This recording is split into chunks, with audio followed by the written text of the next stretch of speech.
చెప్తుందంటే, దేవుని నోట నుండి వచ్చు ప్రతి మాట వలన మనము జీవిస్తున్నాము. మనం సజీవంగా ఉన్నామంటే కేవలం దేవుని కృప మాత్రమే. నమ్మిన వాళ్ళందరూ గట్టిగా చెప్పకూడదు.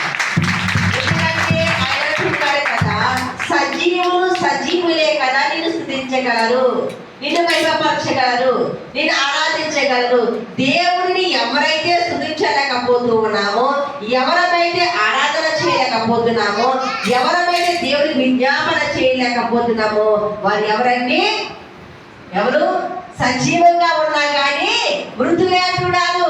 సజీవులే కదా నేను స్తుతిస్తాను అంటున్నారు. కనుక ఈ రాత్రి కాలంలో పరిశుద్ధాత్మ దేవుడు మాట్లాడుతూ ఉన్నాడు. దేవుని నోట నుండి వచ్చి ప్రతి మాట కూడా జీవించాలంటే దేవుని చిత్తానుసారంగా మనం జీవించాలి. ఆయన మాటకు లోబడి ఉండాలి. ఆయన చిత్తానుసారంగా జీవించే బిడ్డ వలె మనం ఉండాలి. పరిశుద్ధ గ్రంథం సెలవిస్తుంది కదా, వినుట వలన విశ్వాసము కలుగుతుంది అంటారు. ఫస్ట్ ఆఫ్ ఆల్ మనం చేయవలసింది ఏమిటంటే దేవుని మాట వినాలి.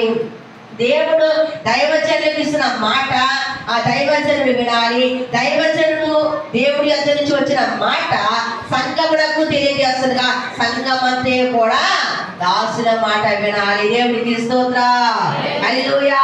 ఇక్కడ చక్కగా మాట్లాడుతూ ఉన్నారు కదా. 4వ వచనం చూడండి. 4 అధ్యాయం 4వ వచనం.